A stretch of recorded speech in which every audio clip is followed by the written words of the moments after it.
And now I'd like to introduce our panel of experts for this week. Former Israeli appointment to the Palestinian territories, Reserve Major General Eitan Dangot here with me in the studio. And in Ramallah, former Palestinian Minister of Detainees, Ashraf Al-Ajrami. Gentlemen, thank you so much for joining me today. Mr. Al-Ajrami, we'll start with you. Why did the prisoners decide not to go for the well-spoken, highly spoken hunger strike? Because the prison authority of Israel decided to freeze its steps against the Palestinian prisoners. It means that they withdrew from imposing the new procedures decided by the Minister Ben-Gvir on the prisoners. Because of that, the Palestinian prisoners also decided to stop their hunger strike, which will start today as they plan. And I think it is also a positive step from the Israeli side to freeze these sanctions and procedures against the prisoners, and it may calm down the situation or tension in this month. Eitan, you agree? It's a smart move by the Israelis and smart move by the prisoners? I think generally yes, because no one of those sides, Ashraf from the PA and Israel, and maybe I will surprise you also Hamas, I don't think that they are really looking forward to immediate escalation. Now the Ramadan starts. You have also in a few weeks the prisoner there, that you have time to create another kind of occasion. I think that the meeting in Sharm el-Sheikh brought its results in such a way that maybe it was spoken there concerning sitting together. And in my opinion, I will not fall from my chair if Egypt came to Hamas, talked with them. Hamas also gave its order, because we know Hamas impact on this sensitivity group of prisoners. So it's coming to serve all this triangle, I think, strategic way to prevent any kind of escalation now. So Ashraf Al-Ajrami in Ramallah, I'm coming back to you. So maybe we killed one fire, but the forest, the big forest is in flames. Only this week we've heard Minister Smotrich saying that there is no such thing Palestinian people. And we heard the reaction from Ramallah and the reaction from the Muslim and Arab world. So maybe the hunger strike won't take us to a crisis, but the crisis is here for many other reasons. Yes, you are right.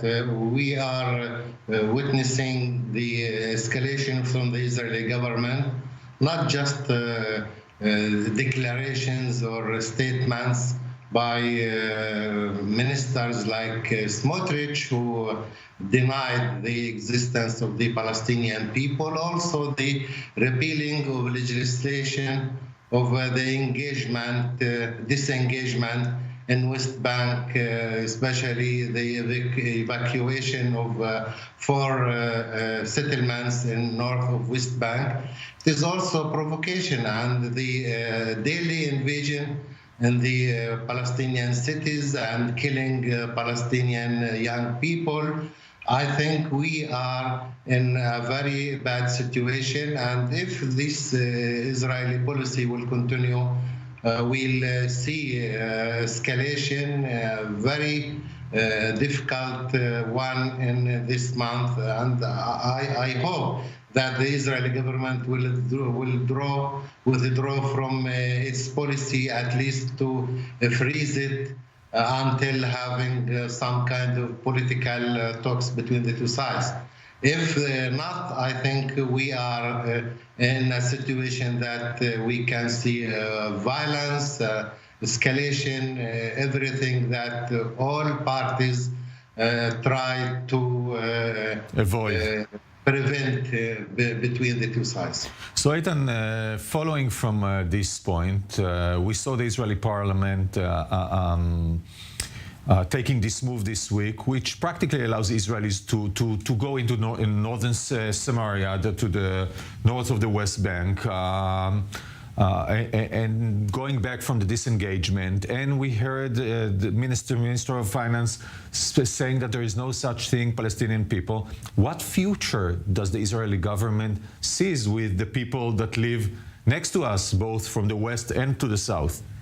It's very foggy and it's very complicated, and I think I would be glad to answer you now, but in my opinion, as I sit here, I said, as a former military officer and now civilian and very close to the political and what's going, I would divide it to two periods. First of all, the day after the Ramadan or the Independence Day, to reduce any kind of influences that are many as just was raised. The second thing will be later, while the Israel government will pass a period that will stabilize maybe, I hope very much, the internal situation in Israel, and they do have to come with much more clear policy. It's not depend on Israel, it's coming from the neighbor, the big brother, United States, which are really very bothered from what's going with the Palestinian arena, especially after the present government has been established. So for now, I would take only my estimation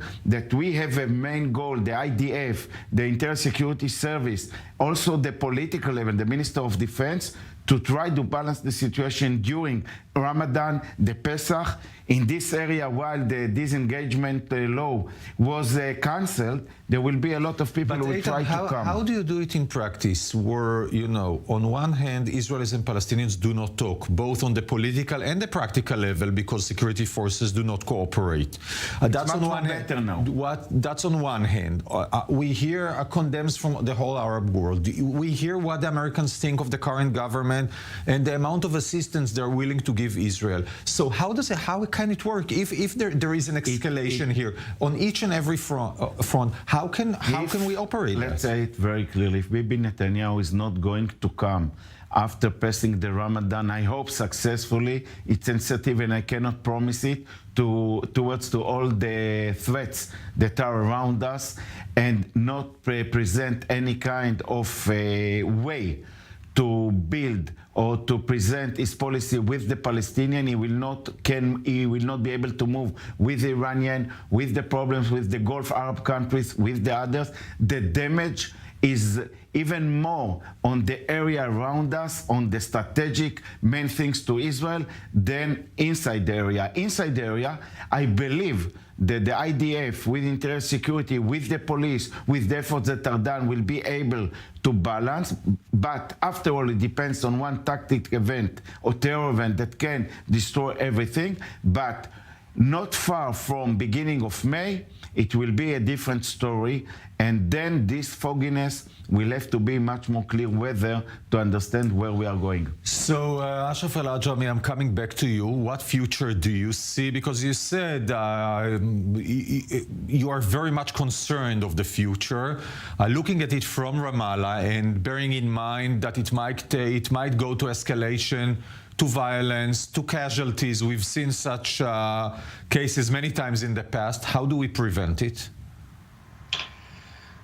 I don't know really, because the Israeli government doesn't allow any kind of political talks. When it put in its program to annex the Area C and to accelerate the settlements everywhere, they will start immediately in the North West Bank after repealing the legislation. I think we are in a situation that there is no political base to have talk with this government. And without having political talks and political horizon, I don't think that the situation will come down and we will avoid the escalation and yes, the but clash. Mr. El-Ajrami, you're speaking of what Israel should do. I'm asking you at the same time what the PA, the Palestinian authorities, should do, because there are two sides to this game. It's not a single player; it's a double player. So what's on Ramallah's sides to be done? Yes, I think the Palestinian Authority is committed to the agreements with Israel, but unfortunately, the Israeli government doesn't allow the Palestinian Authority to act even according these agreements or its commitment. Also, the invasions every day in Area A, which should be under the Palestinian civil and security Yes. control. These things also maybe collapses the ability of the Palestinian Point. Authority to act Yes. within these places. Point made. Eitan, last I would words like from to you. say that besides everything is coming towards Israel, the PA has a lot of opportunities to use this time for themselves to create something that can bring something much more positive. For example, to strengthen the security arms of the Palestinian authorities inside the area, to reduce the incitement, to try to create for themselves. Abu Mazen is not existing in many areas of the PA and the West Bank because of his weakness. Eitan Dangot here, Ashraf Al-Ajrami in Ramallah. Thank you so much, gentlemen, for joining us today.